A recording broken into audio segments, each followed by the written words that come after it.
आज आम जगन्नाथ केते रूप देखिलु आउ यहाँ कौटी होता तो चलतु मुझे प्रथम कहूँ। So hi guys, welcome back to my mini vlog.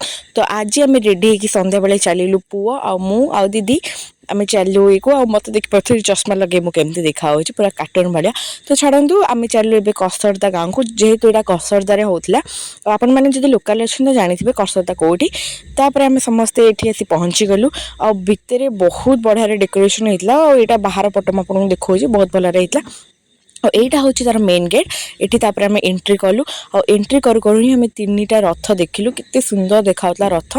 तो चलतु मुझे प्रथम देखा ठाकुर को यहाँ गजानन बेश होता है सुना बेश।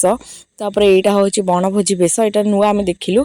यहाँ हूँ कालिया दलन बेश बहुत सारा बेश थिला देखिपे आपण मैंने कृष्ण बलराम बेश बहुत सारा बेश थिला। तो मुझे नेक्स्ट ब्लॉग देखी यहाँ टे बड़ हो।